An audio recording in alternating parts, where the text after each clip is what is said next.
have a prepared speech because my brother and his ironic sense of humor decided to give me stigmatas last night. So I cut my veins on two sides just when I was getting ready to write the speech. I had to go to the emergency room to stop the bleeding and have stitches. So I didn't even know if I was going to be able to put these pictures together, but he has an ironic sense of humor.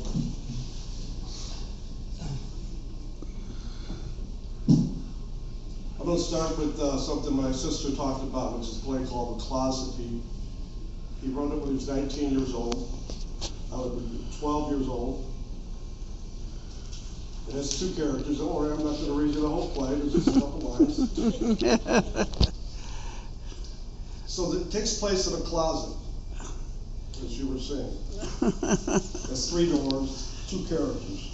Roger is a middle-aged, prim and proper, dressed in an exquisite dressing gown, a pair of horn-rimmed glasses surrounded by a pair of bird-like eyes, speaks with an air of superiority and pompousness.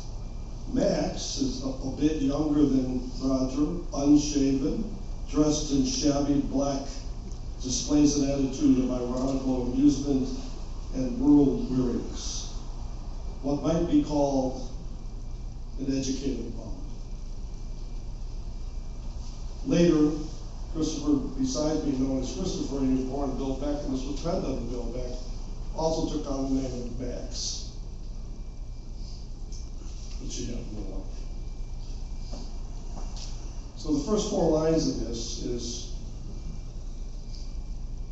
Max says, no, I won't. I absolutely, unconditionally, emphatically refuse to choose a door. Roger says, but you have to. It's your turn. I distinctly recall that I chose not to choose last time. Max says, well, do you mind if I choose not to choose this time? I will have... This was on mimeograph paper, by the way. It's impossible to copy. What could be of such devastating importance to you? I should have practiced reading this beforehand. I only got 3 hours sleep because of the emergency room.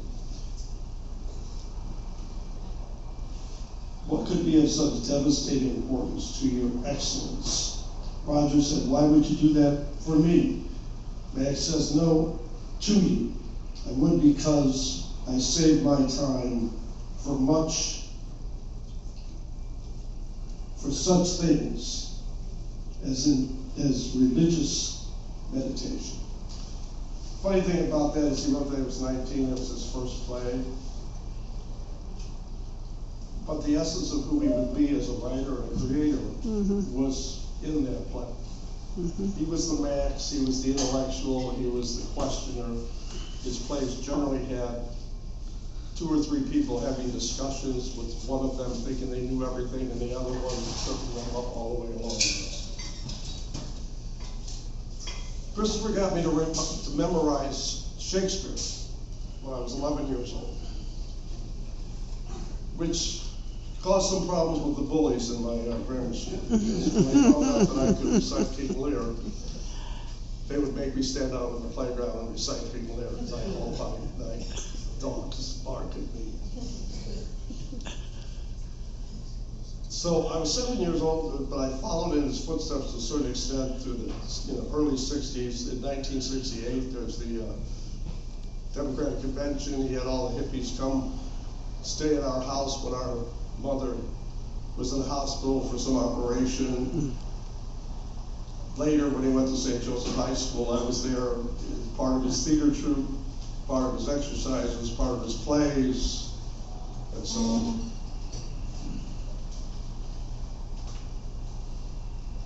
He was always a part of my life all the way through, even when it became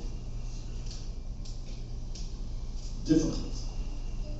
Christopher liked to debate things. He liked to debate them with me. So we would have long conversations on the phone, even, up until just very recently.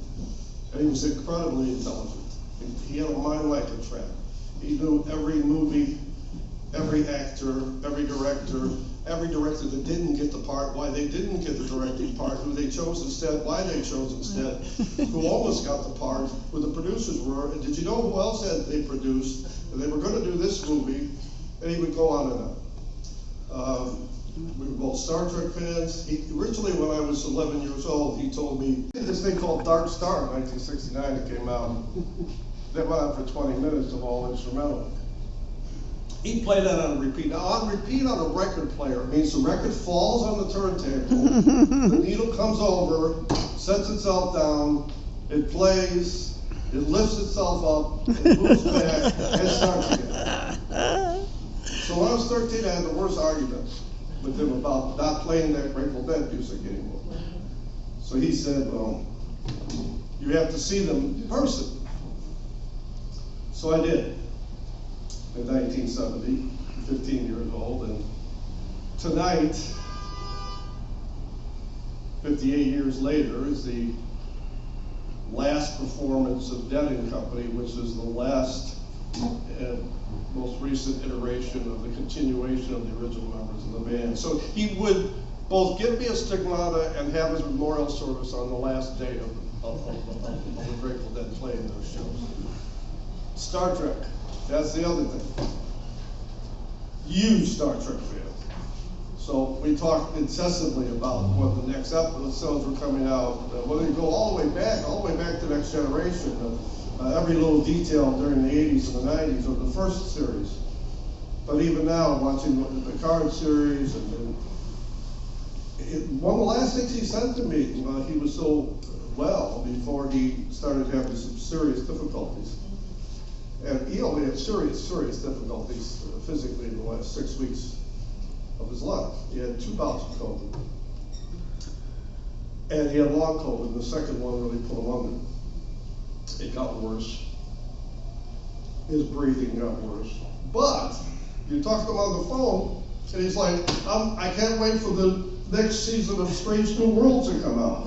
I can't wait till the Dead & Company finish their tour, because I want you to send me the webcast so I can see it with you.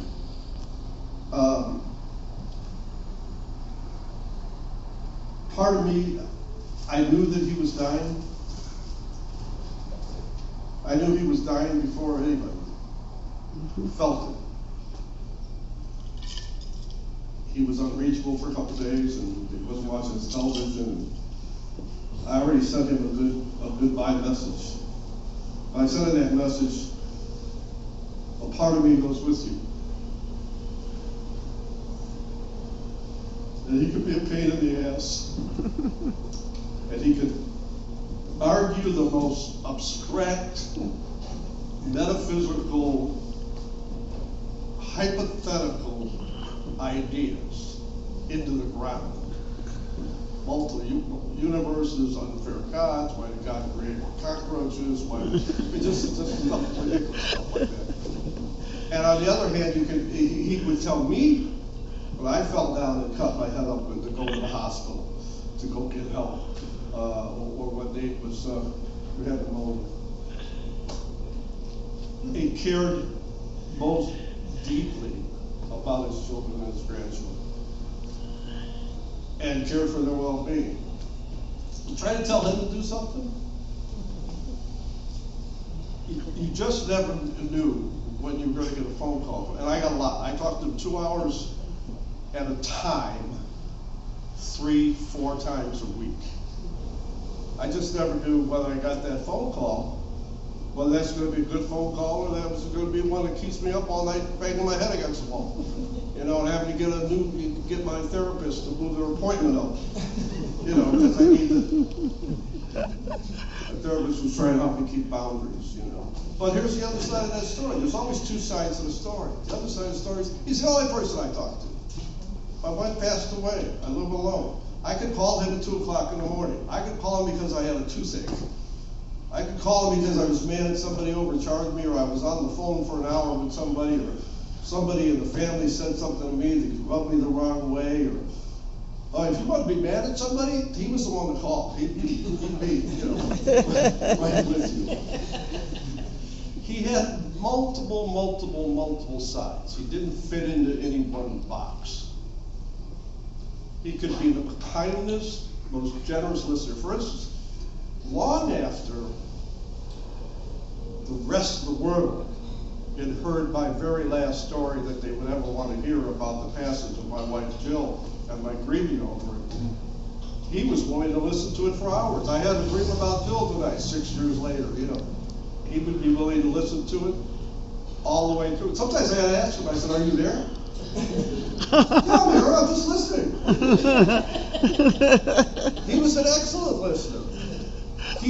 His mind, on one hand, was as sharp as a tack. He remembers your 80th birthday without being prompted. One time I didn't hear from him, and I'm sort of his fiduciary, unofficially. I mean, he didn't want a smartphone, he just wanted a flip phone. I set up his internet so that he could stream stuff. I set up his computer so he could watch stream things and watch the movies and the things that he wanted to watch, including music and this sort of thing. Well, I would take care of his bank account and whatnot, and we had certain instructions, just verbal instructions, not official. I wasn't his power of attorney or anything like that, but he wanted to make sure that his expenses were taken care of, that his children didn't have to pay anything, that something was left over, and he would get me to do those things.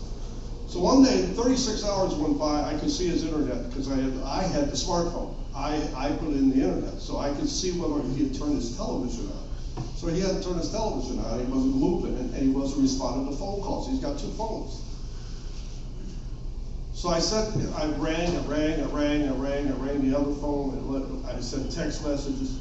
36, 40 hours go by. So then I just sent a text message and say, "Okay, I've taken all the money out of your bank accounts, and I've moved them." Which I did. This wasn't a threat. I actually physically moved them out to his PayPal account. 1 minute later, that phone rings. "What do you mean you took my money out of my account?" I said, "I haven't heard from you." He says, "I'm fine." It was the 3rd of the month. He says, "You could have at least waited till I didn't pay my rent by the 5th. That's how sharp he was. As far as knowing what day it was. He knew when people were coming over. He was not demented. But he didn't, you know how they say the word, he doesn't tolerate fools, people don't tolerate fools. He did not tolerate old age very well. He lived to 75 years old and died a natural death without pain. He never lost a tooth. He never broke a bone. He never had an operation. He never had to take a painkiller. He never took Tylenol. 20 years earlier, they told him if he didn't have a heart operation because of a leaky valve and a large heart, that he had 6 months, 2 years to live. Well, he lived 20 more years. And he only had a real hard time after the second bout of COVID. He didn't want to go to nursing home. And I'm conflicted. I don't know a time that my brother wasn't in my life. Girlfriends come and go. There's a Grateful Dead song that said, women come, lovers come and go. The river rose. Right? Fare thee well, fare thee well. I love you more than words can tell.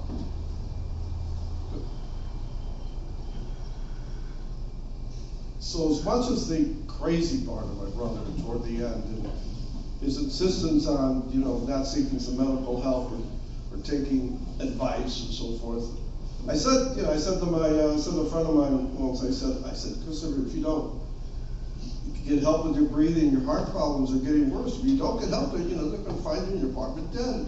And I said, "Well, I won that argument."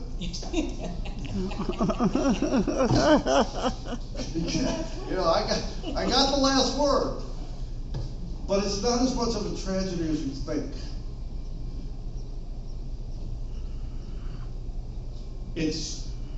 He wanted to pass it home.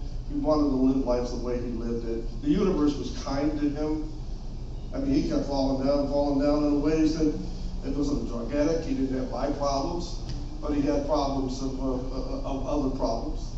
And yet, you know, I meet this man here at a poker game in 1981. We ended up being roommates and going through our own crazy insanity together and getting better. And so my brother, and then in order for him to get better, he ends up getting a certification as a drug and alcohol counselor and essentially below a social worker, so that he could go to work he goes to work and makes a career out of helping people that were like him. Mm-hmm. And so when my brother needed help, you never know who you're going to meet in a poker game when you're a drug addict. You never know where these little twists are going to take you. And my brother had help along the way. So one part of his life looks very messy. But he went as far as he could go and peacefully left this planet. And I'm going to miss him. And on the other hand, I'm going to be glad that he's not going to argue with me about why God made cockroaches. I got a couple things I'll read you that he asked me to read, whether I like it or not. See, Christopher had a passive-aggressive streak to him. He's a voluminous, is that the word? Wrote a lot of stuff. Lots of plays, by the way, some of these his poems and plays are over here on this table, or if you want to look at anything else he wrote or whatever, for the moment. But there came a point, brothers are, even if I followed in his footsteps, even if I went to his college, hung out with his college buddies, even if I became the liberal hippie that he was, or did these things, brothers always are in competition. You know, there's always a brotherly competition, right? And there came a point where I said, he would send me all his plays and send me all his stuff, and I'm like, don't send them to me anymore. Now that may sound cruel, but I got my own brand. I write myself. I may want to write a novel. I know where he's coming from. I know what some of these words mean. You know, I know where his mental stuff is, so I'm prejudiced to them. You know, just get them around the world. Go on the website. We gave him other alternatives or places to go. But he would send it. Then he would start sending them to me in emails as attachments and saying the two things. He says, well, you know, you never know, after I die, you might feel guilty and want to read some of my stuff. So I thought you better have it. And if you don't want it and you're going to throw it away, give it to Nate, who said he will take it. And I'm like, that's the most passive-aggressive letter I've ever seen. Why didn't you just give it to Nate in the first place then, you know? So he asked me to read this one, and I'll read another one. This poem is in, this is the one he really wanted me to read. It was revised in 2010. Remember, Nate, I told you I wasn't going to read it, but the revised one was okay. It's called Despite Everything, revised. Despite everything, despite all of your pain and sorrow, despite the boy you were being lost and giving away everything that you borrowed, despite all the money being gone now, and your debts all coming due tomorrow, despite lucky coins tossed and lost out in the Indiana countryside, despite your daddy's voice in your head always taking the other side, despite being banished from your lover's bed with no safe sanctuary where you can hide, when your angel has broken down and cried, and your friends have surrendered or died, and you're tired, and you're broken and beaten, so far away it seems from the rivers of Eden in your old 1957 Chevy, broken down just 100 miles from your old hometown, where kids are laughing in the burial ground, despite the being hell-bent you're heaven bound. Despite the isolation of a saint, grief and bliss in 1,000 rooms, despite hands you worshipped there in the dark and the nobility of their wounds, despite everything that's been done to you and all the nights you sang your broke down blues to kind strangers that once wept with you on forgotten streets and in dark saloons, you were given just enough time and just enough pain to finish up this old tattered tomb. You were given the redemption of the rain and luminous nights that will sing to you. Despite everything, they will sing to you. Eyes of old friends now reappear. You feel the breathing of the angels come near. The anvils on your shoulder blades disappear. Old Henry Miller's ghost whispers in your ear, says, all these worlds are just God's shining tears. And eternity is now, and it's right here.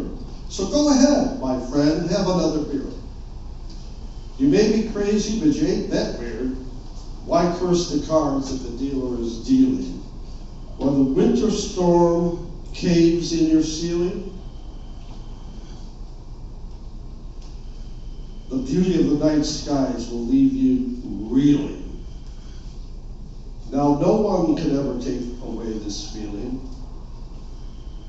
Then you raise up both hands to the heavens, and you know that you've been forgiven, sentenced to survive among the living, though you'll never get back to 1957.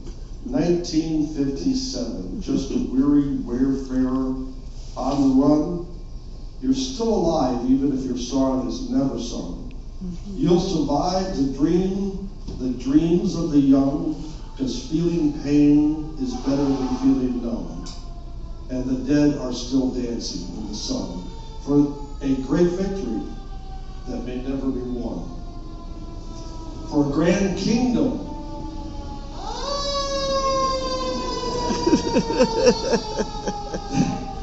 think about it.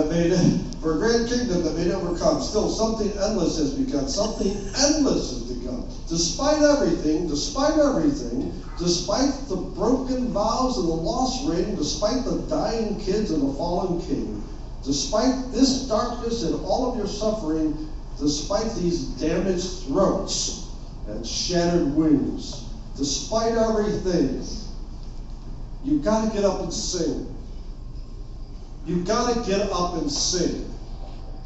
You can't fear that old death skull's grin. You can't let the lousy bastards win. This is our survival song. Yes, this is where we belong. We can't lay down and surrender. The world hangs by a shining string. Oh, don't you remember? The truest song we get to sing is born in the storms of December. Despite the war and all its murdering, despite great losses, and the years may bring, despite everything, because of everything, we gotta surprise God and sing. We gotta surprise God and sing. For the darkest winter breeds the sweetest spring. Holy fools, our hearts are still beating despite everything. Because of everything, we gotta get up and sing. We gotta rise up and sing. I have one more.